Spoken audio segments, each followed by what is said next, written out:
നമസ്തേ. ഇന്ന് ഞാൻ വന്നിരിക്കുന്നത് എനിക്ക് മാതാ അമൃതാനന്ദമയിയുടെ ഈ സീരീസ് ചെയ്തതിന് ശേഷം എന്നെ ചോദ്യം ചെയ്തുകൊണ്ടും കളിയാക്കിക്കൊണ്ടും ഒരുപാട് കമൻസ് വരുന്നുണ്ട്.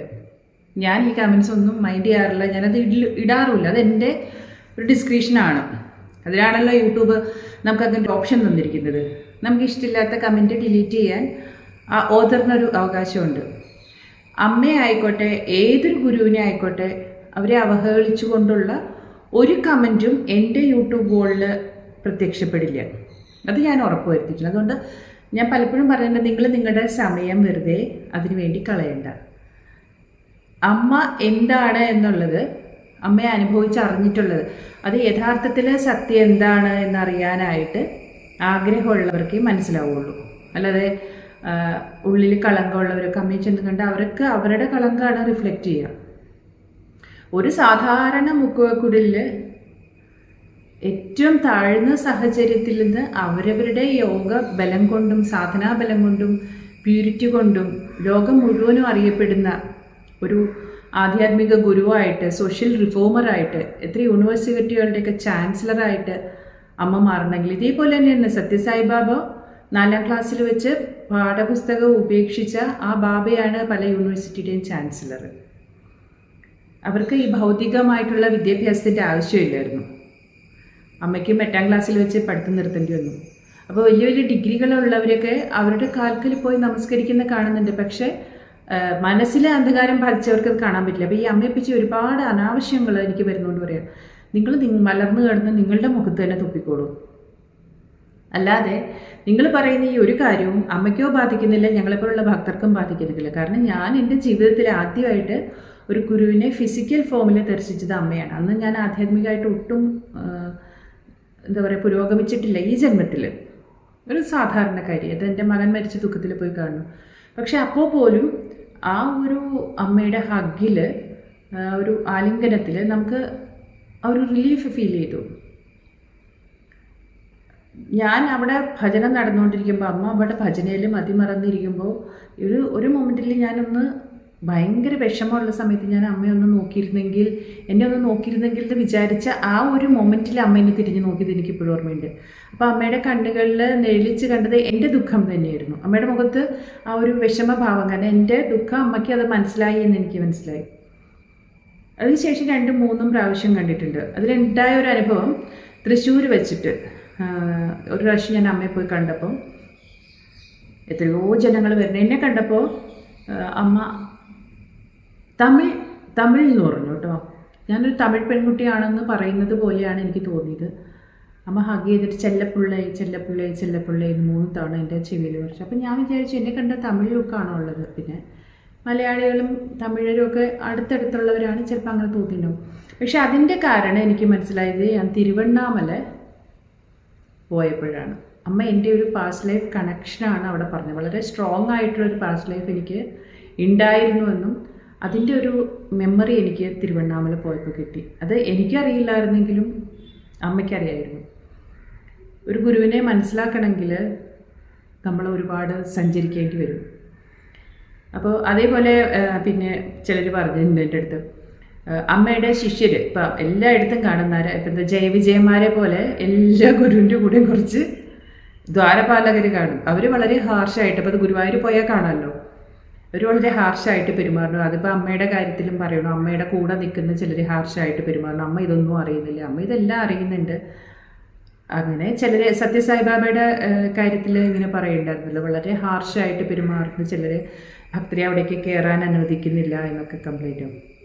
അപ്പോൾ അവരൊക്കെ അത് വളരെ ലൈറ്റായിട്ട് കൈകാര്യം ചെയ്താൽ ചെല്ലുന്നവർക്കുള്ള കുറച്ചൊരു ഈഗോ തകർക്കാനും ഒക്കെ ആയിട്ടായിരിക്കാം.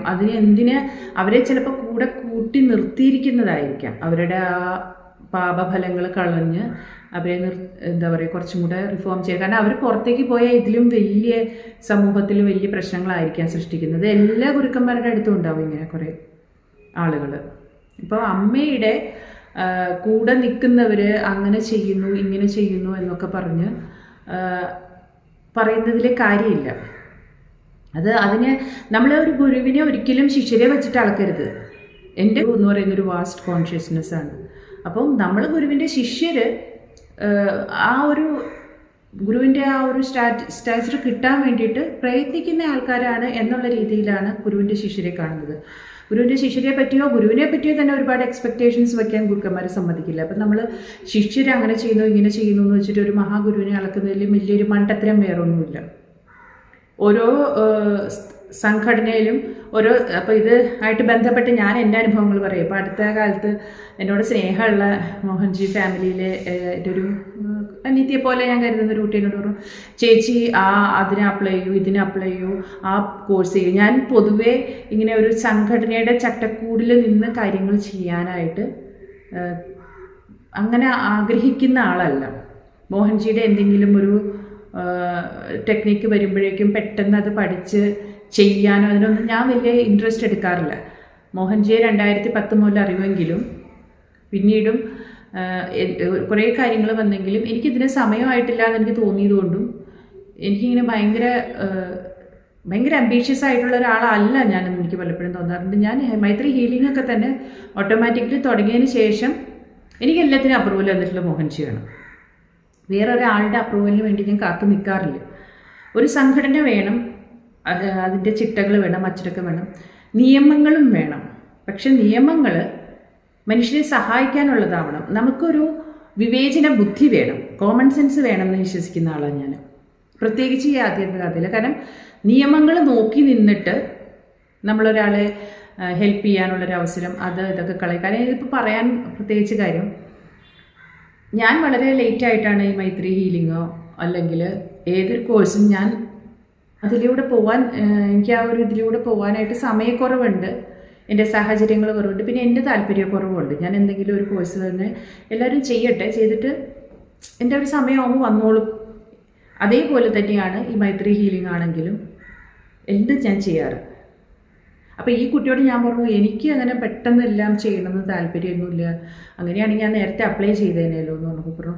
ആ കുട്ടി എന്നോട് പറഞ്ഞൊരു കാര്യമാണ്, ചേച്ചി ഇപ്പോൾ മോഹൻജി ചേച്ചിയുടെ ഫ്രണ്ടാണ്, അപ്പോൾ ചേച്ചിക്ക് ഇതൊക്കെ ചെയ്യാൻ പറ്റും. പക്ഷെ നാളെ ഒരു സമയത്ത് മോഹൻജി ഫിസിക്കൽ ബോഡിയിൽ ഇല്ലെങ്കിൽ ചേച്ചിക്ക് ഇത് ചെയ്യാൻ പറ്റില്ല എന്ന് മറ്റുള്ളവർ പറഞ്ഞു കഴിഞ്ഞാൽ ചേച്ചി എന്ത് ചെയ്യുമെന്ന് ചോദിച്ചു.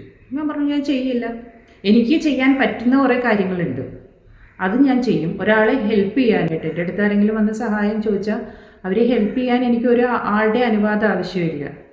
അതേപോലെ ഈ എനർജി എന്ന് പറയുന്നത് എൻ്റെ ഉള്ളിൽ ഉള്ളിടത്തോളം കാലം അത് വെച്ചിട്ട് ഹെൽപ്പ് ചെയ്യാൻ ഒരാളാവും. എന്നോട് ആരെങ്കിലും നോ എന്ന് പറഞ്ഞാൽ ഞാൻ പിന്നെ ആ വഴിക്ക് പോയില്ല. അതാണ് എൻ്റെ ഒരു ഇത്. പക്ഷേ അത് എൻ്റെ ഗുരുവിനെ എന്നെ ഹെൽപ്പ് ചെയ്യാനായിട്ട് തേർഡ് പേഴ്സൺ ഇടയ്ക്ക് നിൽക്കേണ്ട കാര്യമില്ല. ഞാൻ അതിനോട് ചോദിച്ചു, പരാശക്തി മെഡിറ്റേഷൻ എന്ന് പറയുന്ന ആ ഒരു സാധന എനിക്ക് ഗുരു തന്നത് എൻ്റെ ഇൻക്ലിനേഷൻ ഞാൻ എന്താണ് എന്ന് പൂർണ്ണമായിട്ട് അറിയുന്നത് കൊണ്ടാണ്. എനിക്ക് ഒട്ടും സ്ട്രെസ്സില്ലാതെ നാച്ചുറലി ചെയ്യാൻ പറ്റുന്ന ഒരു കാര്യം. എനിക്ക് ഏറ്റവും ഇഷ്ടമുള്ള കാര്യം ചാൻറ്റിങ് ആണ്. ഏറ്റവും ഇഷ്ടമുള്ള സാധനം ചാൻറ്റിങ് ആണ്. അതൊക്കെ ഇൻക്ലൂഡ് ചെയ്തിട്ട് അങ്ങനെയുള്ളൊരു ധ്യാനമാണ് തന്നത്. അത് ചെയ്തോളൂ എന്ന് എന്നോട് പറഞ്ഞിട്ട് 2-3 വർഷം എടുത്ത് ഞാൻ പിന്നെ അതൊന്ന് ചെയ്യിപ്പിച്ച് തുടങ്ങി. ഇപ്പോഴും അത് പബ്ലിക്കായിട്ട് ഞാൻ യൂട്യൂബിൽ ഇട്ടിട്ടില്ല. അത് ഇടാത്തതിൻ്റെ കാരണവും അത് ലൈവായിട്ട് ചെയ്യുമ്പോൾ അതിൽ വരുന്ന ഒരു എനർജി, ഓരോ ദിവസവും ഓരോ തരത്തിലുള്ള എനർജി, അത് ചെയ്യുന്നവർ ഒരുപാട് പേര് അതിൻ്റെ റിസൾട്ട് കിട്ടിയിട്ട് എന്നോട് പറയാറുണ്ട്. അപ്പം അങ്ങനെ ഗുരുവിനറിയാം എന്ത് വേണം, ഗുരുവിനറിയാം എങ്ങനെ പ്രവർത്തിക്കണമെന്ന്. അതിനൊരു തേർഡ് പേഴ്സൻ്റെ ആവശ്യമില്ല. അപ്പം ഞാനിത് പറയുമ്പോൾ എല്ലാവരും അങ്ങനെ തെറ്റിദ്ധരിക്കരുത്. കാരണം എന്താണെന്ന് വെച്ചാൽ എനിക്ക് കുറേ അനുഭവങ്ങൾ ഉള്ളതുകൊണ്ടാണ് ഞാനിത് പറയുന്നത്. ഇപ്പം മോഹൻജിയുടെ ഒരു ലോങ് ടൈം ഡിവോട്ടിയാണ് എന്നുള്ളതിൻ്റെ ഒരു അഡ്വാൻറ്റേജ് മറ്റുള്ളവർക്ക് വേണ്ടി ശുപാർശ ചെയ്യാനല്ലാതെ എനിക്ക് വേണ്ടിയിട്ട് ഞാൻ ഒരിക്കലും ഉപയോഗിച്ചിട്ടില്ല. എനിക്കിന്നത് ചെയ്യുന്നത്. അപ്പോൾ ഇത് എൻ്റെ അടുത്ത് പറഞ്ഞപ്പോൾ ഞാൻ പറഞ്ഞപ്പോൾ സത്യസായി ബാബയുടെ ഓർഗനൈസേഷനെ കുട്ടി പറഞ്ഞപ്പോൾ ഞാൻ പറഞ്ഞു, സത്യസായി ബാബയെ എന്നെപ്പോലുള്ളവരിലേക്കൊക്കെ എത്തിച്ച ഒരു ഡിവോട്ടി ഉണ്ട്. ബാബയെ പറ്റി കഥകൾ പറഞ്ഞ് ബാബയെ പറ്റി ആർക്കും അറിയില്ലായിരുന്നു, എനിക്കും അറിയില്ലാത്ത ഒരുപാട് കഥകൾ. അതായത് ബാബയുടെ കൂടെ നടന്ന് ബാബയുടെ ക്യാമറമാനായിട്ട് ഒരുപാട് കഥകൾ അറിയുന്ന ആ ഒരു ഡിവോട്ടി ഇപ്പോൾ പുട്ടപർത്തിയിൽ പ്രവേശിപ്പിക്കുന്നില്ല എന്ന് അദ്ദേഹം വളരെ സങ്കടത്തോടു കൂടി പറയുന്നുണ്ടായിരുന്നു. ഇപ്പോഴത്തെ ആ ഒരു ഓർഗനൈസേഷൻ്റെ ആൾക്കാർ എന്തുകൊണ്ട് പ്രവേശിപ്പിക്കുന്നില്ലെന്നറിയാം. എന്നാലും പ്രവേശിപ്പിക്കുന്നില്ല എന്ന് പറയുമ്പോൾ അദ്ദേഹത്തെ കേരളീയർക്കും ഹിന്ദിയിലും ഇംഗ്ലീഷിലും ഒക്കെ ബാബയെ പറ്റി നിരന്തരം പറഞ്ഞിട്ട് ബാബയെ പറ്റി എല്ലാവരിലേക്ക് എത്തിച്ച ഒരാളാണ്. അതേപോലെ തന്നെ അദ്ദേഹം തന്നെ പറയേണ്ടത് വിവേകാനന്ദന് ശ്രീരാമകൃഷ്ണ മിഷനിലേക്ക് പ്രവേശനമില്ലാത്തൊരവസ്ഥ വന്നു. ഞാൻ പറയുന്നത് ഇതൊക്കെയാണ് ലോകത്ത്. അതുകൊണ്ട് ഞാനിതൊന്നും വലിയ കാര്യമാണ്. ഞാൻ ടൈറ്റിൽസിൽ ഞാനത് എനിക്കറിയാം, എൻ്റെ ഗുരുവിനെ തന്നെ അറിയാം. ഞാൻ ടൈറ്റിൽസ് അല്ലെങ്കിൽ എനിക്ക് സ്ഥാനമാനം വേണം, ഈ പൊസിഷൻ വേണമെന്ന് പറഞ്ഞ് ഞാൻ നിൽക്കുന്ന ആളെയല്ല. എനിക്കത് പറ്റുകയില്ല. എൻ്റെ ഇന്നത് ചെയ്യണം എന്ന് പറഞ്ഞ് ഭയങ്കര കണിശമായിട്ട് പറഞ്ഞാൽ എനിക്ക് ഭയങ്കര ടെൻഷനാവും, സ്ട്രെസ്സാവും എനിക്ക്. പക്ഷെ നാച്ചുറലി എനിക്കത് ചെയ്യാനും പറ്റും. റെസ്ട്രിക്ഷൻസോ വലിയ റൂൾസ് ഇതില്ലെങ്കിൽ ഞാനത് ചെയ്യും. എന്നെ ഏൽപ്പിക്കുന്ന ഏത് കാര്യവും ചെയ്യും. പക്ഷേ അതിന് കുറേ റൂൾസ്. ഇപ്പോൾ അതിനുള്ളൊരു എക്സാമ്പിൾ ഞാൻ പറയാം. എങ്ങനെ നിയമത്തെ, കാരണം മോഹൻജി ഉള്ളപ്പോൾ തന്നെ ഉണ്ടായൊരു സംഭവമാണ് ഇത്. മോഹൻജിക്ക് അറിയാം. അതുകൊണ്ടാണ് ഞാനിപ്പോൾ മോഹൻജി ഉള്ളപ്പോൾ തന്നെ ഒരു വീഡിയോ ഇടുന്നത്. നമ്മുടെ ഗ്രൂപ്പിലുണ്ടായ ഒരു സംഭവമാണ്. 2010 മുതൽ ഞാൻ മോഹൻജി അമു കെയറിൻ്റെയും മോഹൻജി അന്ന് ഇത്രയും ഒരു 2 ഓർഗനൈസേഷനായിട്ട് മോഹൻജി സേവ വേറെന്തോ ഒരു പേരായിരുന്നു അതിന്. അപ്പം ഇപ്പോഴാണ് മോഹൻജി ഫൗണ്ടേഷൻ എന്നുള്ള ഇത് നിലവിൽ വന്നത്. അപ്പോൾ 2010 ആദ്യമായിട്ട് പവർ ഓഫ് പ്യൂരിറ്റി കേരളത്തിൽ കണ്ടക്ട് ചെയ്തത് ഞാനാണ്. അത് മാതൃഛായ ഓർഗനൈസേഷനിലാണ് അന്ന് പവർ ഓഫ് പ്യൂരിറ്റി ചെയ്തത്. അത് കഴിഞ്ഞിട്ട് അന്ന് മുതൽ ഇങ്ങോട്ടേക്ക് സൈലൻ്റ് ആയിട്ടും അല്ലാതെയൊക്കെ ഞാൻ അമ്മു കെയറിൻ്റെ പേരിൽ സേവകൾ ചെയ്യുന്നുണ്ട്. ഞാനപ്പോൾ ഈ ഓർഗനൈസേഷൻ എന്നുള്ള നിലയിലൊന്നും ചെയ്തിട്ടില്ലെങ്കിലും അമ്മു കെയറിൻ്റെ പേരിൽ അന്ന് മുതലേ ചെയ്യുന്നുണ്ട്. അത് മോഹൻജിക്കും അറിയാം. അപ്പോൾ ഈ അടുത്ത കാലത്ത് 2020 തോന്നുന്നു, 2020-2022 ആ യൂട്യൂബ് വീഡിയോസൊക്കെ ഞാൻ ചെയ്തു തുടങ്ങിയ ഒരു അവസരത്തിൽ ഇത് ഞാൻ പറയണതിൻ്റെ കാര്യം എന്നോട് പറഞ്ഞു. ഇപ്പോൾ ഈ അനുഭവങ്ങൾ സത്യസായി ബാബയിലെ ഓർഗനൈസേഷൻ അനുഭവങ്ങളൊക്കെ പറഞ്ഞതിൻ്റെ പേരിൽ ഞാൻ പറയാം. ഞാൻ അവിടെ എല്ലാ വർഷവും എന്തെങ്കിലുമൊക്കെ സേവ ഞാൻ ചെയ്യും ഈ പാവപ്പെട്ട കുട്ടികൾക്ക് പോയി. അപ്പോൾ ആ വർഷം ഞാൻ വിചാരിച്ചു എൻ്റെ നാട്ടിൽ പാവപ്പെട്ട കുട്ടികൾക്ക് സ്കൂൾ തുറക്കുമ്പോൾ കുറച്ച് ബുക്സും ബാഗും ഒക്കെ മേടിച്ച് കൊടുക്കാം എന്ന് വിചാരിച്ചു. അപ്പോൾ എൻ്റെ മകൾക്ക് ആദ്യമായിട്ട് ജോലി കിട്ടിയ സമയമാണ്. അപ്പം ഞാൻ അതായിട്ട് നാട്ടിലെ കുറേ പാവപ്പെട്ട കുട്ടികൾക്ക് ബുക്സും ബാഗും ഒക്കെ മേടിച്ചു കൊടുത്തു. അന്ന് ഈ വാട്സാപ്പ് ഗ്രൂപ്പ് ഉണ്ടായിട്ടില്ല. അപ്പോൾ അത് ഞാൻ പറഞ്ഞു, മോഹൻജി ഞാനിങ്ങനെ ചെയ്യേണ്ടിട്ട്. മോഹൻജി പറഞ്ഞു ഗോ ഹെഡ്. മോഹൻജി ഒരിക്കലും ഒരു സേവയ്ക്കൊന്നും പിന്നെ ഗോ ഹെഡ് എന്നല്ലാതെ ഓരോ വാക്ക് മോഹൻജി അടുത്തുനിന്ന് വരില്ല. അപ്പോൾ ഞാനത് അമ്മു കെയറിൻ്റെ പേരിൽ അമ്മു കെയറിൻ്റെ ബാനർ വെച്ചിട്ട് ഞാൻ ചെയ്തു, മോഹൻജിയിൽ നിന്ന് അനുവാദം മേടിച്ച്. കാരണം അന്ന് ഞാനിങ്ങനെ ഭയങ്കര ആക്റ്റീവായിട്ട് ഈ ഓർഗനൈസേഷനിലേക്കൊന്നും വർക്ക് ചെയ്ത് തുടങ്ങിയിട്ടില്ല. പിന്നെ ചെയ്യുന്നുണ്ട്, ഈ സേവകൾ എല്ലാ വർഷവും ചെയ്യുന്നുണ്ട്. അപ്പോൾ ആ വർഷം ഞാൻ വിചാരിച്ചത് അമ്മു കെയറിൻ്റെ പേരിൽ ഒരു ബാനർ വെച്ചിട്ട് ചെയ്യാൻ പറ്റും. ബാനറൊന്നുമില്ല, അമ്മുവിനെ പറ്റി പറയും, മോഹൻജിയെ പറ്റി പറയും, എൻ്റെ ഗുരുവിനെ പറ്റി പറഞ്ഞിട്ടാണ് ചെയ്യുന്നതെന്ന് പറഞ്ഞിട്ട് ചെയ്യും. ആ പ്രാവശ്യം എനിക്ക് തോന്നി ഇത് അന്ന് അമ്മു കെയറിൻ്റെ ബാനറൊക്കെ വെച്ചിട്ട് ചെയ്തിട്ട് ഞാൻ ഈ ഒരു സേവ ചെയ്തു. സേവ ചെയ്തിട്ട് അന്ന് ഞാൻ പറഞ്ഞല്ലോ ഈ ഫേസ്ബുക്ക് പേജ് മാത്രമേ ഉള്ളൂ, മോഹൻജി മലയാളം. അതിൽ ഞാൻ പോസ്റ്റ് ചെയ്തു ഇങ്ങനെ ഒരു സേവ ചെയ്തിട്ടുണ്ട് എന്ന് പറഞ്ഞു. അതിൻ്റെ വിത്തിൻ ഒരു ഫ്യൂ സെക്കൻഡ്സ് എനിക്കൊരു മെസ്സേജ് വരികയാണ് മോഹൻജിയുടെ ഭയങ്കര ഒരു ഡിവോട്ടിയുടെ അടുത്ത്. ആരോട് ചോദിച്ചിട്ടാണ് ദീപ ഈ ഒരു സേവ അമ്മു കെയറിൻ്റെ പേരിൽ ചെയ്തത്? ഞങ്ങളൊക്കെ അവിടെയൊക്കെ അനുവാദം ചോദിച്ചിട്ടുണ്ട്. ഞാൻ പറഞ്ഞു എന്തിന് അനുവാദം ചോദിക്കേണ്ട കാര്യം എന്ത്? ഞാൻ ഇൻഫോം ചെയ്തിട്ടുണ്ട്, മോഹൻജി ഇൻഫോം ചെയ്തിട്ടുണ്ട് ഇങ്ങനെ ഒരു സേവ ചെയ്യുന്നുണ്ട് എന്ന്. ഞാൻ ആരോടും പിരിവ് നടത്തിയിട്ടില്ല, എൻ്റെ കയ്യിൽ പൈസ വെച്ചിട്ടാണ് ഞാൻ ഈ സേവ ചെയ്തത്. പിന്നെ അതിനെന്താ പ്രശ്നം? അങ്ങനെയൊന്നും ചെയ്താൽ പോരാ. പറഞ്ഞ വാക്കുകൾ എക്സാക്ട്ലി ഞാനിപ്പോൾ പറയാം. ഇപ്പം മോഹൻജി ഉള്ള സമയത്ത് തന്നെ പറയാം. മോഹൻജി അങ്ങനെ എസ് എന്നൊക്കെ പറയും സേവ ചെയ്യാനായിട്ട്, പക്ഷെ ഞങ്ങളുടെ അനുവാദം ഇല്ലാതെ സേവ ചെയ്യാൻ പാടില്ല. അതിനാണ് ഞങ്ങളൊക്കെ ഇവിടെ ഇരിക്കുന്നത്. എന്നോട് പറഞ്ഞ ഒരു വാക്കാണ് മോഹൻജി. അപ്പം ഇവരൊക്കെ ഏത് തരത്തിലുള്ള ഡിവിഷൻ? മോഹൻജി എസ് പറഞ്ഞിട്ടും കാര്യമില്ല. മോഹൻജി തുടങ്ങിയ അമ്മു കെയർ ഓർഗനൈസേഷനിൽ മോഹൻജി എസ് പറഞ്ഞിട്ടും കാര്യമില്ല. ഇത് മോഹൻജി ഇരിക്കുമ്പോൾ പറഞ്ഞൊരു കാര്യമാണ്. അപ്പോൾ എനിക്ക് ശരിക്കും പറഞ്ഞാൽ ചിരി വന്നു. ഞാൻ എന്നിട്ട് എൻ്റെ വേറെ ഫ്രണ്ട്സിനോട് ചോദിച്ചപ്പോൾ അതൊന്നും മൈൻഡ് ചെയ്യണ്ട. ഞാൻ മൈൻഡ് ചെയ്തില്ല. ഞാൻ പറഞ്ഞു എൻ്റെ കയ്യിലെ പൈസ വെച്ചിട്ട് എനിക്കൊരു സേവ ചെയ്യണമെങ്കിൽ ഞാൻ ആരുടെ അനുവാദം മേടിക്കില്ല. ഈ ഒരു വാക്ക് ഞാൻ പിന്നീടും പറഞ്ഞിട്ടുണ്ട്. പിന്നീട് പറയാനുള്ളൊരു കാര്യം, പിന്നെ ഞാൻ ഇതിൻ്റെയൊക്കെ റൂട്ടൊക്കെ അന്വേഷിച്ച് ചെന്നപ്പോഴും എനിക്ക് മനസ്സിലായി ഈ സംഭവം. ഈ പൊസിഷൻസും പൊസിഷൻസും ഒക്കെ ഭയമുള്ളവർക്കല്ലേ ഇങ്ങനെയൊക്കെ ചെയ്യുമ്പോഴേക്കും പേടിയുള്ളൂ. ഇപ്പോൾ എനിക്കൊരു പൊസിഷനുണ്ട്, തുമ്മിയെ തെറിക്കുന്ന ഒരു പൊസിഷൻ ഉണ്ടെങ്കിൽ എനിക്ക് ആരെങ്കിലും എന്തെങ്കിലുമൊക്കെ പറയുമ്പോഴേക്കും പേടിക്കുക. എനിക്കിപ്പോൾ ഞാനൊരു സ്ഥാനത്ത് അലങ്കരിക്കാത്തതുകൊണ്ട് എനിക്ക് സേവ ചെയ്യാനായിട്ട് അത് എൻ്റെ മനസാക്ഷിയുടെ കോളായതുകൊണ്ട് എനിക്കിപ്പോഴും ഞാൻ ചെയ്യുന്നുണ്ട്. പലതും അറിഞ്ഞുകൊണ്ട് ചെയ്യുന്നുണ്ട്, അറിയാതെ ചെയ്യുന്നുണ്ട്. അത് പറഞ്ഞപ്പോഴേ വേറൊരു അനുഭവം കൂടി എനിക്കുണ്ടായിരുന്നു. നമ്മളെ ഗ്രൂപ്പ് ഫോം ചെയ്തതിന് ശേഷമാണത്. ഗുരുവിൻ്റെ മനസ്സെന്താണെന്നുള്ളത് നമുക്കറിയാം. ഒരു സേവ ചെയ്യാനായിട്ട് വളരെ ആവശ്യമുള്ള ഒരാളാണെങ്കിൽ ഈ റൂൾസ് റെഗുലേഷൻസ് നോക്കാൻ നിൽക്കുന്നതിൽ ഒരു അർത്ഥമില്ല. ഒരു ഓർഗനൈസേഷൻ ആകുമ്പോൾ റൂൾസ് വേണം, അനുവാദം വേണം. അത് പബ്ലിക് ഫണ്ട് പിരിച്ചിട്ട് നമ്മൾ 10 പേരോട് പിരിച്ചിട്ട് ചെയ്യുമ്പോൾ ഒരു ഓർഗനൈസേഷൻ്റെ പേര് ചെയ്യുമ്പോൾ അവരെ അറിയിക്കണം. ഉണ്ടായ ഒരു അനുഭവം ഒരുപോലെ ഒരു ലേഡിക്ക് ഓപ്പറേഷൻ സമയമായി.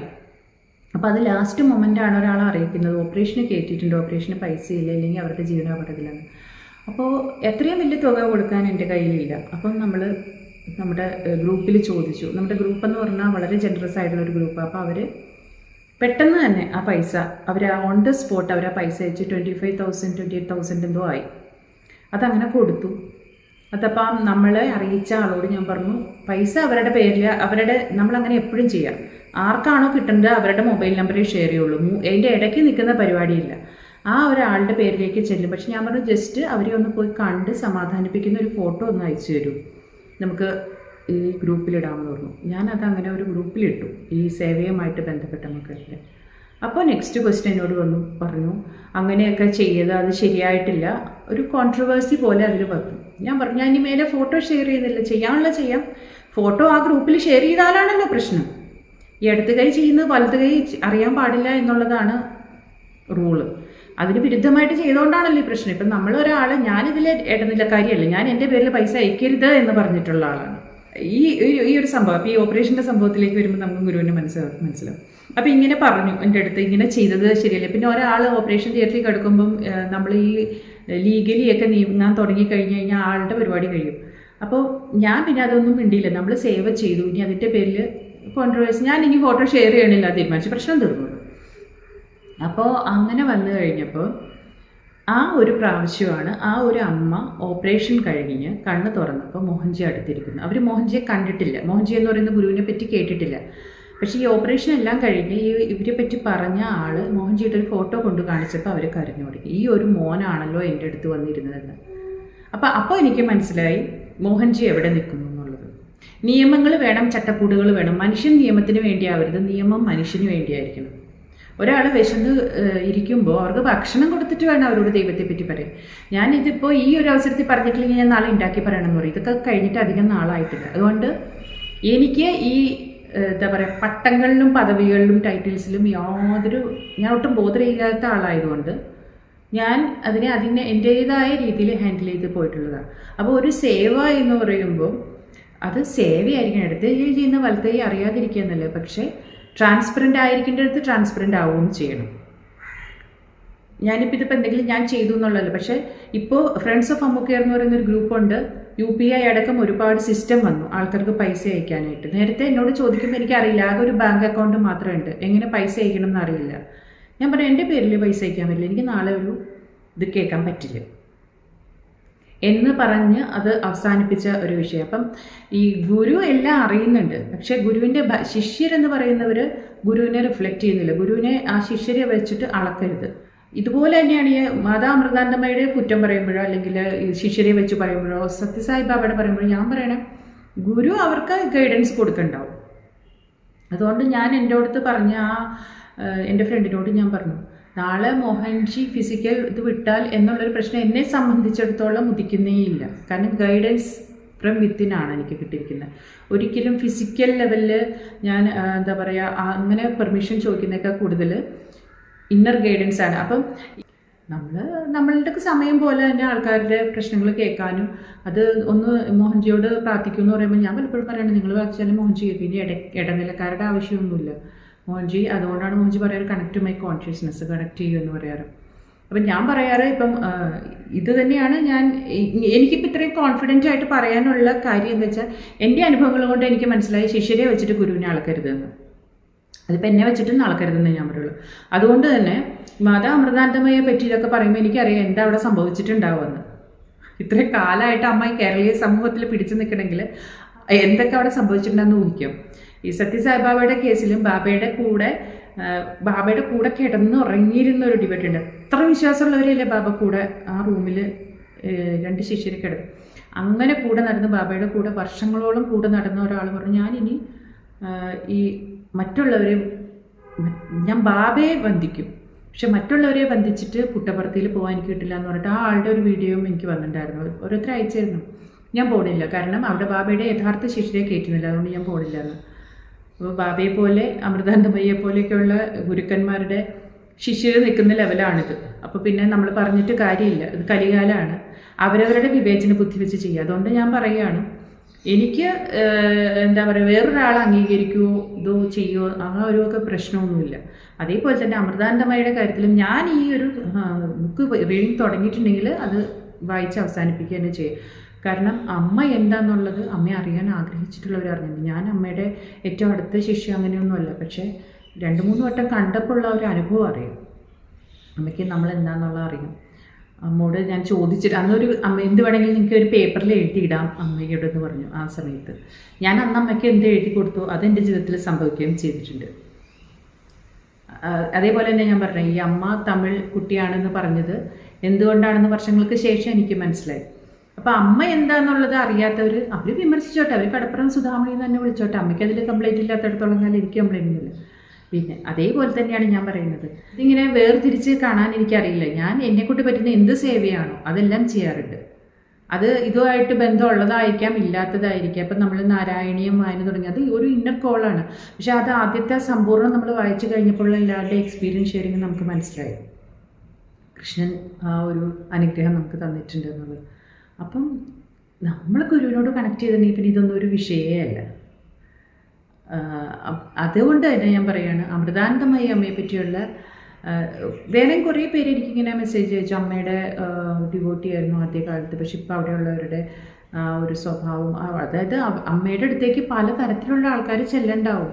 പണ്ടത്തെ പോലെയല്ലോ ഒരു ദിവസം. അപ്പോൾ അമ്മയെ അവർ അതിനനുസരിച്ച് റൂൾ ഉണ്ടാക്കിയിരിക്കുന്നത്. അത് നമ്മൾ കുറേ അഡ്ജസ്റ്റ് ചെയ്യേണ്ടി വരും. ഇപ്പോൾ ഗുരുവായൂർ അമ്പലത്തിൽ എല്ലാവർക്കും ഓടിച്ചെന്ന് തൊഴാൻ പറ്റും. ക്യൂ നിന്നിട്ടൊക്കെയല്ലേ തൊഴാൻ പറ്റുള്ളൂ. ക്യൂ നിന്ന് അവിടെ ചെന്ന് നടക്കി വെക്കുമ്പോഴേക്കും ആ സെക്യൂരിറ്റി ഗാർഡ്സ് പോകുമെന്ന് പറഞ്ഞ് പിടിച്ച് തള്ളും അല്ലേ, മാറിക്കൂ എന്ന് പറഞ്ഞിട്ട്. അപ്പം എന്താ പറയുക, ഒന്നും നിന്ന് തൊഴാൻ പോലും ചിലപ്പോൾ സമ്മതിച്ചെന്ന് വരില്ല. അത് നമ്മൾ എന്തിനാണ് അപ്പോൾ പുറത്തിറങ്ങുമ്പോൾ ഓരോ പ്രാവശ്യം എന്താ ചിന്തിക്കുക, നമ്മൾ എന്തിനാണ് ഇടി കൊണ്ടിട്ട് ഈ ഗുരുവായൂർ വന്ന് ഗുരുവായൂരപ്പനെ തൊഴാൻ നിൽക്കണം. നമുക്ക് വീട്ടിലിരുന്ന് വിളിച്ചാലും കേൾക്കണ ഭഗവാനല്ലേ, തൂണിലും തുരുമ്പിലും ഇല്ലേ, തൂണ് പിളർന്നു വന്നാലേ. ഇങ്ങനെ ഞാൻ ചിന്തിക്കാറുണ്ട്. ഈ തിരക്കാണ് മേടിക്കും, എത്ര കിട്ടിയാലും പഠിക്കണില്ല. പക്ഷേ ഗുരുവായൂർ ക്ഷേത്രത്തിലൊരു ചൈതന്യമുണ്ട്, പിന്നെയും പോകും. 1 മാസം കഴിയുമ്പോൾ എങ്ങനെയോ നാളെ ഗുരുവായൂർ പോയിട്ട് എന്ന് പറഞ്ഞിട്ട് പിന്നെയും പോയിട്ട് ക്യൂ ഇതൊക്കെ കഴിയുമ്പോൾ നമ്മൾ വേറെ പെട്ടെന്ന് തൊഴുതുന്നിരിക്കും. ചിലപ്പോൾ നെയ്വിളക്കൊക്കെ എടുത്ത് തിരക്കുള്ള ദിവസം തൊഴുതുന്നിരിക്കും. പക്ഷെ അവിടെ നിന്നിട്ട് ആൾക്കാർ ഇങ്ങനെ കഷ്ടപ്പെട്ട് അവിടെ ചെല്ലണതും പ്രായമായ അമ്മമാരോട് മാറും എന്ന് പറഞ്ഞ് സെക്യൂരിറ്റി ഗാർഡ്സ് പിടിച്ച് മാറ്റണതും ദേവസ്വം ബോർഡ് ജീവനക്കാരുടെ ബന്ധുക്കളാണെന്നും പറഞ്ഞുകൊണ്ട് 1000 പേര് ഇങ്ങനെ കയറി പോകണ്ടാവും സൈഡിൽ കൂടി. അതെങ്ങനെയാണ് ബന്ധുക്കളാവണേന്നൊക്കെ നമുക്കറിയാം. ബന്ധമുള്ളവരില്ല, അവർ കയ്യിൽ കാണാണ്ടെങ്കിൽ എല്ലാവരും ബന്ധുക്കളാണ്. അപ്പോൾ അതൊക്കെ കാണുമ്പോൾ ഞാൻ വരിക എൻ്റെ ഗുരുവായൂരപ്പനെ ഒരു നോക്ക് കാണാൻ വേണ്ടി ഇത്ര കഷ്ടപ്പെടില്ല, വീട്ടിലിരുന്നിട്ട് നാമിച്ച് വെച്ചാൽ മതി എന്ന് വിചാരിക്കാറുണ്ട്. അതൊക്കെ നമ്മളെ പഠിപ്പിക്കാനായിട്ട് ഗുരുവായൂരപ്പൻ ചെയ്യുന്ന പരിപാടികളാണെന്ന് എനിക്ക് തോന്നാറുണ്ട്. അപ്പോൾ ഗുരുവായൂരപ്പൻ്റെ ലീലാവിലാസങ്ങൾ ഇങ്ങനെയാവുമ്പോൾ പിന്നെ നമ്മൾ ഗുരുവായൂരപ്പൻ്റെ എന്താ പറയുക, അപ്പം ഗുരുവായൂരപ്പനായാലും ഗുരുവായാലും നമ്മുടെ മനോഭാവം അനുസരിച്ചിരിക്കും നമുക്ക് കിട്ടുന്ന ആക്സസ്. നമ്മൾ ഒരു ഗുരുവിൻ്റെ അടുത്ത് ചെല്ലുന്നത് മുക്തിക്ക് വേണ്ടിയാവുമ്പോൾ ഇതൊന്നും ഒരു പ്രശ്നമല്ല അല്ലേ. നമ്മൾ മുക്തിയിലേക്കുള്ളൊരു പാതയിൽ ഉള്ള കുറേ കാര്യങ്ങളാണ് ഇത്. ഈ ഒരു സേവയും ഒരുമിച്ചുള്ള പ്രവർത്തനങ്ങളും എല്ലാം. അല്ലാതെ നമ്മൾ എന്താ പറയുക, ഇവിടെ എന്തെങ്കിലും സ്ഥാനമാനം കിട്ടാൻ വേണ്ടിയിട്ടാണോ? അല്ല. അമൃതാനന്ദമയി അമ്മയുടെ ബുക്ക് കാരണം എനിക്ക് ഒരുപാട് കമൻറ്റ്സ് എനിക്ക് വരുന്നുണ്ട്. ഞാൻ അപ്പം ഡിലീറ്റ് ചെയ്യാം, അത് വായിക്കാൻ തന്നെ കൊള്ളില്ലാത്ത കമൻറ്റ്സ് വരുന്നുണ്ട്. ഇവരൊക്കെ ഏത് ജനിസിപ്പെട്ടാന്നറിയില്ല. കാരണം ഇത്രയധികം സേവകൾ ചെയ്യുന്ന ഏതൊരു ദുരന്തം ഉണ്ടായാലും, ഇപ്പോൾ പ്രളയമൊക്കെ വന്നപ്പോൾ അമ്മയുടെ സംഘടന കൊടുത്ത പോലെ ആരും ചെയ്തിട്ടില്ല. സുനാമി വന്നപ്പോൾ അമ്മയുടെ സംഘടന ചെയ്ത പോലെ ആരും ചെയ്തിട്ടില്ല. അതൊക്കെ ഫിസിക്കൽ ലെവലിൽ, മെറ്റാഫിസിക്കൽ ലെവലിലാകുമ്പോൾ ഒരുപാട് കാര്യങ്ങൾ ചെയ്യുന്നുണ്ട്. ക്ഷീരമുള്ളൊരകട്ടിലും ചുവട്ടിലും ചോര തന്നെ എന്ന് പറഞ്ഞ പോലെയാണ് ഈ പറഞ്ഞ ആൾക്കാർ. അപ്പോൾ അതൊന്നും ഞാൻ മൈൻഡ് ചെയ്യാൻ പോകണില്ല. നിങ്ങളോട് ഞാൻ പിന്നെയും പറയാം, നിങ്ങളൊരു കമൻസും എൻ്റെ ഫേസ്ബുക്ക് വാളിലോ യൂട്യൂബ് വാളിലോ വരാനോട്ട് ഞാൻ സമ്മതിക്കുകയില്ല. ഞാൻ ഈ ബുക്ക് വായിച്ച് തീർക്കുക തന്നെ ചെയ്യും. അപ്പം ഗുരുക്കന്മാരെ അളക്കാനായിട്ട് ശിഷ്യന്മാരെ ഉപയോഗിക്കരുത് എന്ന് ഒരിക്കൽ കൂടെ പറയുകയാണ്. അത് എല്ലാവരോടും കൂടി പറയുകയാണ്. എല്ലാവർക്കും നന്ദി, നമസ്കാരം.